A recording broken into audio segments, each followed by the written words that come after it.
యేసుక్రీస్తు యేసుక్రీస్తు నామములో మీ అందరికీ నా వందనాలు చెల్లించుతున్నాను. ఇంటున్న ప్రతి ఒక్కరిని దేవుడు ఆశీర్వదించునుగాక, దేవుడు బలపరుచునుగాక, అభివృద్ధి చెందినగాక. ఒక చిన్న ప్రార్థన చేసుకుందాము. స్వామి, ఈ వాక్యములో మమ్మల్ని బలపరచమని, ఈ మాటలో మమ్మల్ని ఆశీర్వదించమని, ఈ మాటలు వింటున్న ప్రతి ఒక్క బిడ్డకి అర్థమయ్యి ఈ మాట ప్రకారం నడుచుకున్నగాక. నీ చిత్తానుసారంగా నడిపించి బలపరిచి కనికరించి నేను ఆమె యేసు నామములో అడుగుతున్నాం తండ్రి, ఆమేన్. దేవుని బిడ్డలారా, యేసుక్రీస్తు నామములో మీకు అందరికీ నా వందనాలు చెల్లించుతున్నాను. యేసు ప్రభు కొన్ని కార్యాల గురించి మాట్లాడుతూ వస్తూ ఉంటారు. అదేంటంటే మత్తయి సువార్త 13:8 దగ్గర ఒక మాట రాయబడింది. దానికి ముందే మనం చదువుకుంటాం ఆ మాటని. ఎలాంటే, విత్తువాడు విత్తుచున్న కాడ అనేక విత్తనములను రోడ్డు పక్కన పడినాయి, ముళ్ళు పొదల్లో పడినాయి. కొన్ని విత్తనాలు పోయి ఎక్కడ పడినాయంటే రాతి నేలలో పడినాయి. అయితే దేవుని బిడ్డ బాగా ఆలోచించండి. అయితే కొన్ని విత్తనాలు మాత్రము ఎక్కడ పడినాయో తెలుసా? మంచి పొలంలో పడినాయి.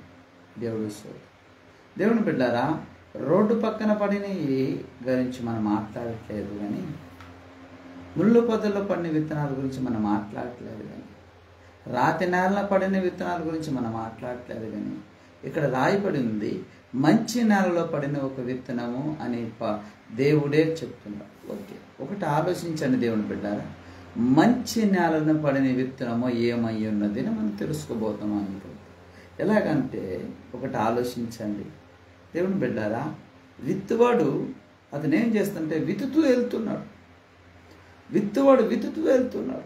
అది ఎక్కడ పడింది అది అవసరమే లేదు. అయితే పడాల్సిన చోట ఉంది, అక్కడ పడుతుందా? అవసరం లేదు. వేరే చోట్ల పడుతుందా? అవసరం లేదు. ఎక్కడ పడుతుంది? అది అవసరం లేదు. అయితే విత్తువాడు ఉద్దేశం ఏంటంటే, విత్తుటమే నాకు ముఖ్యమని అది విత్తుతూ వెళుతున్నాడు. కానీ ఆలోచించుకోండి దేవుని బిడ్డలారా, అటు ఇటు ఇటు ఇటు అనేక స్థలములు ఉన్నాయి. ఒకటి రాతి లాంటి స్థలం ఉంది. ఒకటి రెండోది ఏం తెలుసా? ఆలోచించు, ముళ్ళు పొదల లాంటి స్థలము కూడా ఉంది. మూడోది ఏం తెలుసా?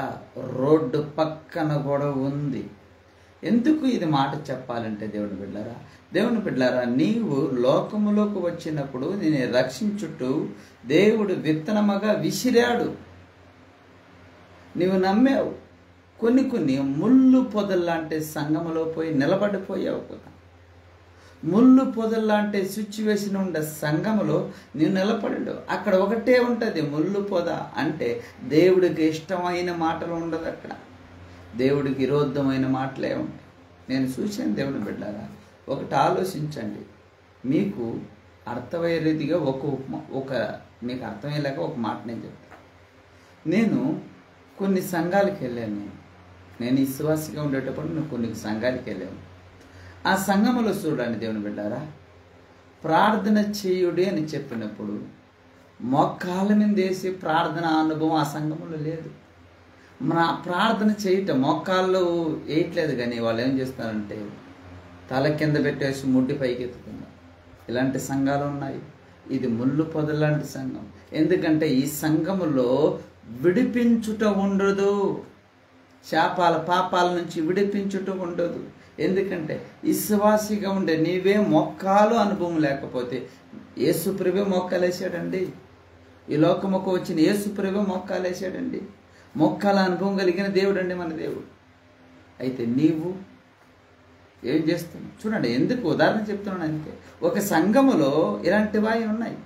కొన్ని సంఘాలు ఉన్నాయి, యేసుప్రభే దేవుడు కాదని సంఘాలు ఉన్నాయి. అతను ఒక బెదరని చెప్పే కొన్ని సంఘాలు ఉన్నాయి. పరిశుద్ధాత్మ లేడు అని చెప్పే సంఘాలు ఉన్నాయి.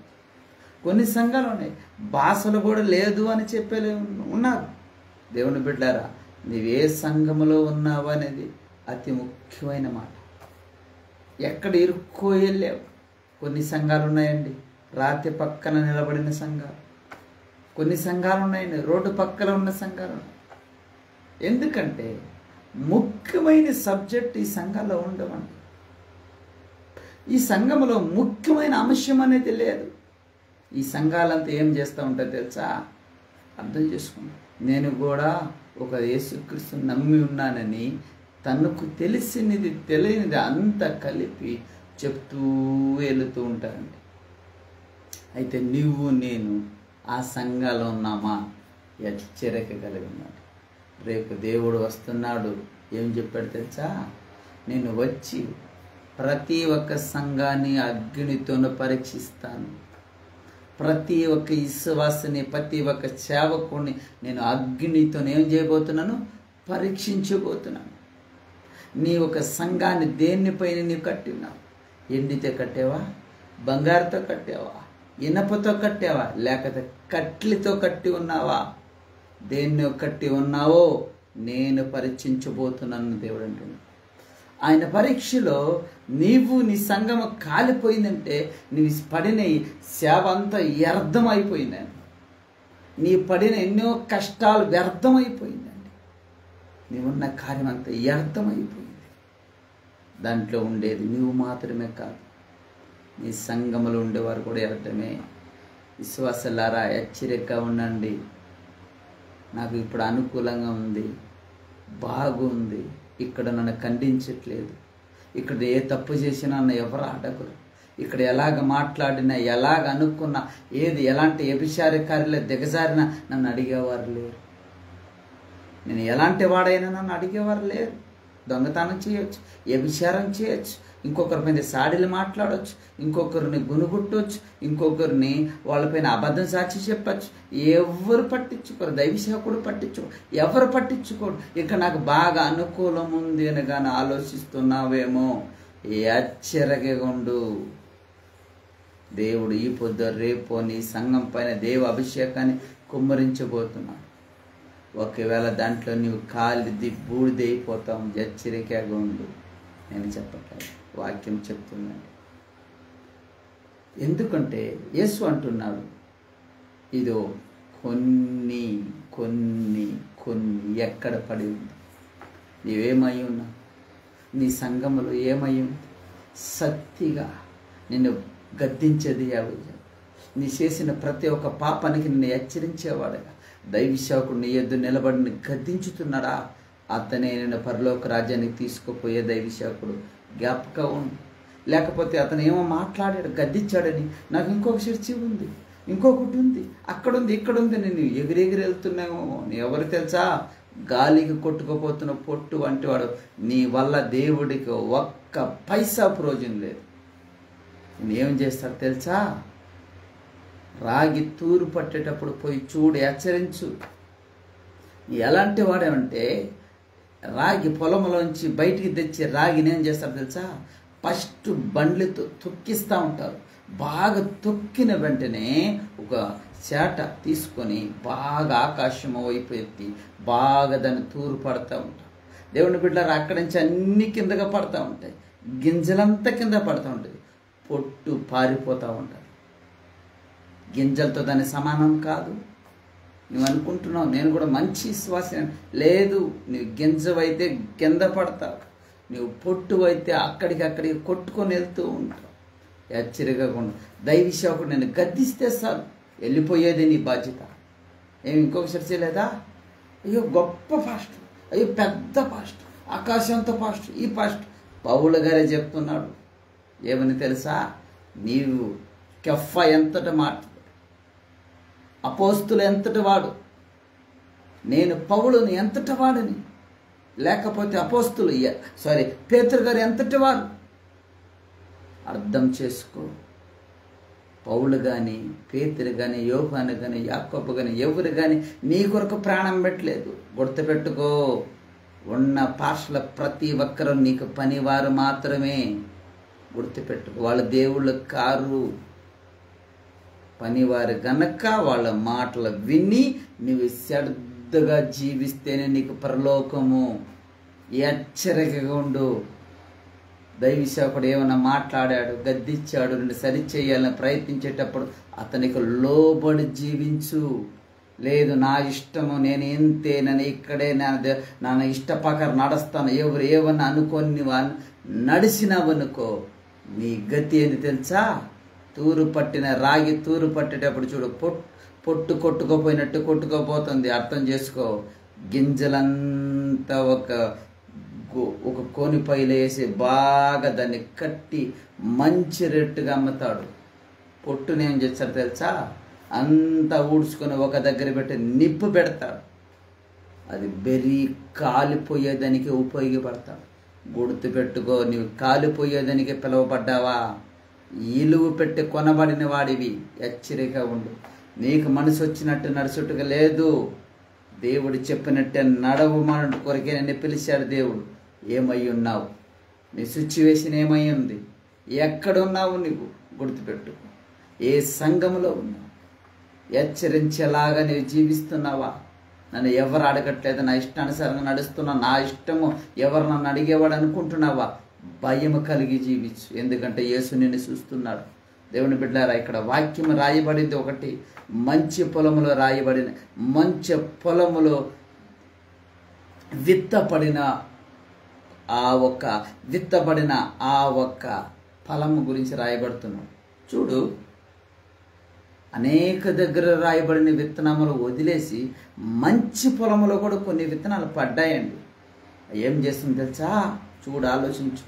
ఈ విత్తనాలు ఎక్కడ ఉన్నామని గుర్తు చేసుకో. ఒకటి 100 పండిస్తే ఎక్కడ పడినాయి గుర్తు చేసుకో. మంచి పొలంలో పడిన విత్తనాల గురించి చెప్తున్నాం. కొన్ని మంచి పొలంలో పడిన విత్తనాలు, కొన్ని 100 గాను, కొన్ని 60 గాను, కొన్ని 30 ఫలిస్తున్నాయి. మత్తయి సువార్త 13:8 రాయబడింది. ఏమని పడింది? మంచి పొలంలో పడిన విత్తనములు కొన్ని 100కు 100 ఇస్తుంది, కొన్ని 60 ఫలాలు ఇస్తున్నాయి, కొన్ని 30 మాత్రమే ఇస్తుంది. ఏమై ఉన్నావు? 60 ఫలమునిచ్చే చెట్టుగా నీవు ఉన్నావా? ఆ పండుగ నీవు ఉన్నామా? లేక 30 ఇచ్చే పండుగ నీవు ఉన్నామా? లేదు లేదు లేదు లేదు. 100కు 100 ఇచ్చేవాడుగా ఉన్నావు. దేవుడు నిన్ను చూస్తున్నావు.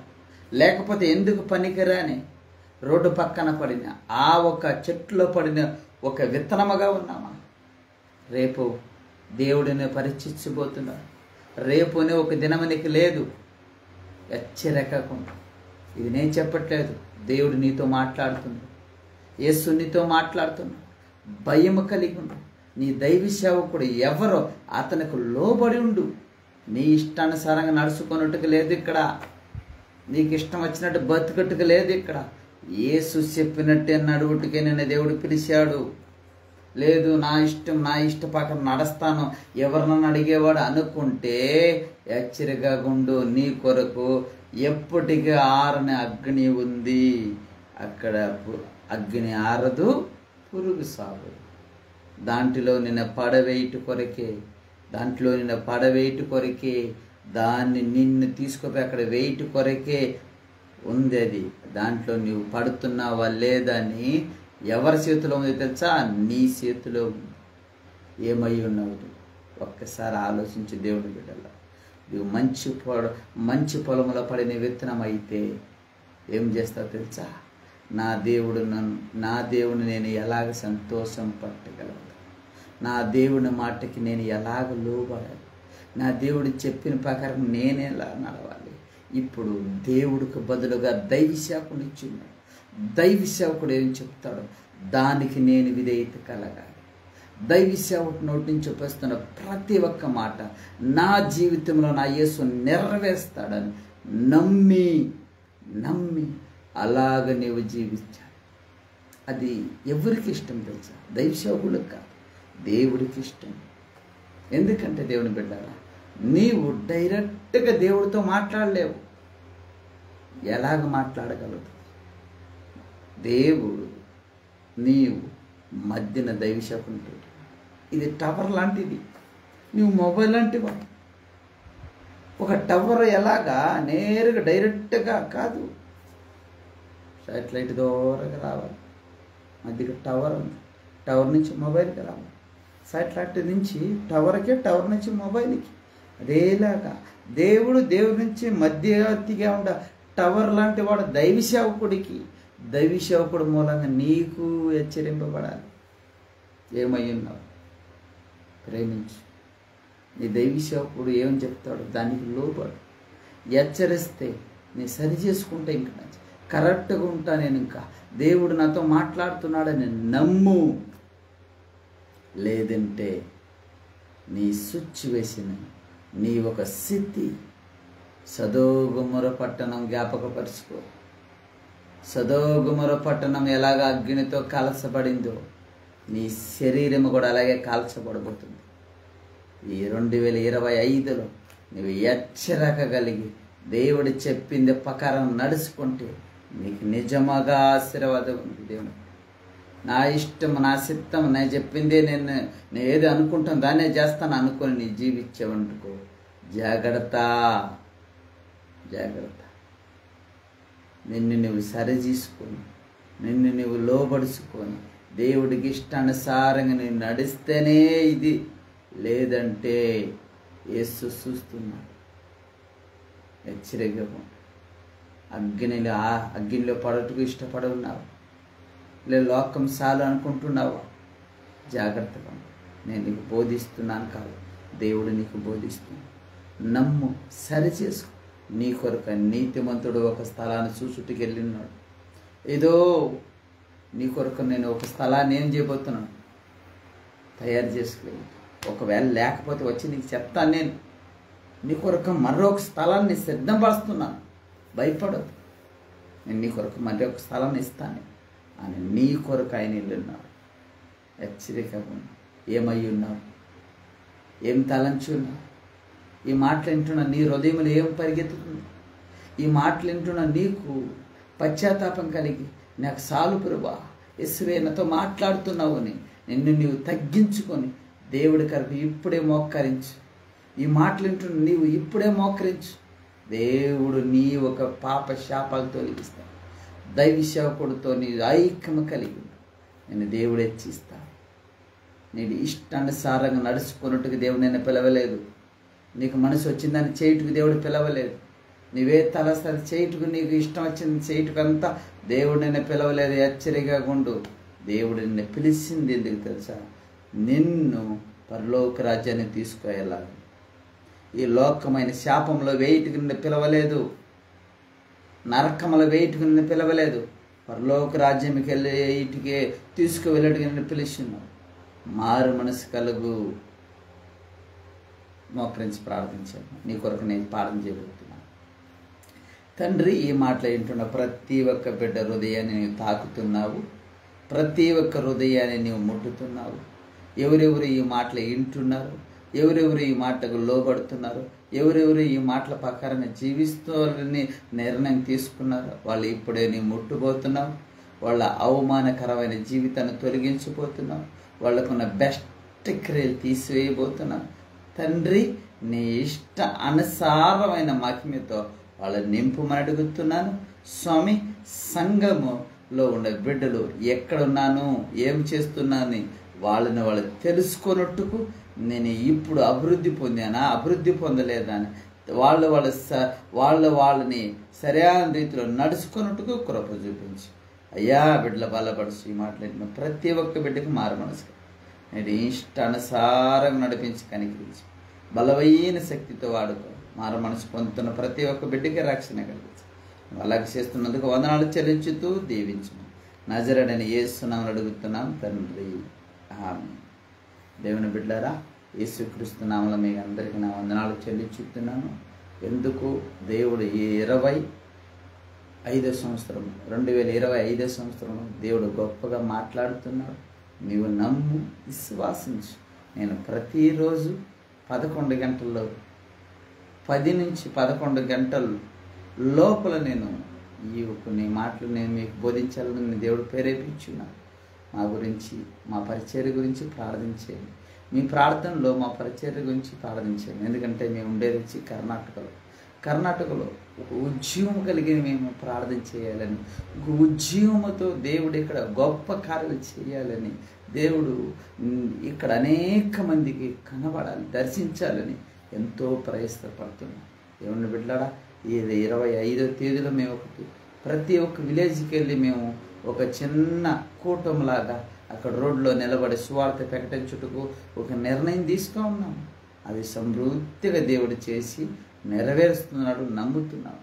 మా కొరకై, మా సంఘాన్ని కొరకై, మా సంఘ బిడ్డల కొరకై మీరందరూ మా కొరకు ప్రార్థన చేయాలని బతిమలాడుతున్నాను. ఎందుకంటే ఇక్కడ ఉండే సిచ్యువేషను ఇక్కడ ఉన్న వాళ్ళకి తెలుసు, అనేక వరకు తెలుసు.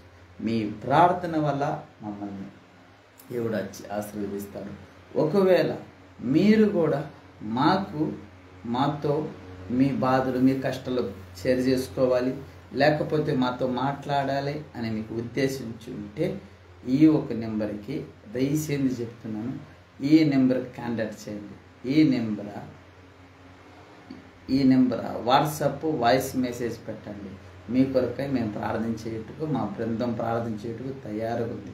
మీరు వాట్సాప్లో మీకు ఏది అవసరమో దాన్ని పెట్టినారు కనుక మీ కొరకు మేము ఖచ్చితంగా ప్రార్థన చేస్తాం. ఏమన్నా బిడ్డారా, ఒక ప్రార్థనే పరలోకాన్ని అల్లాడించేది, వాక్యం మెసేజ్ కాదు.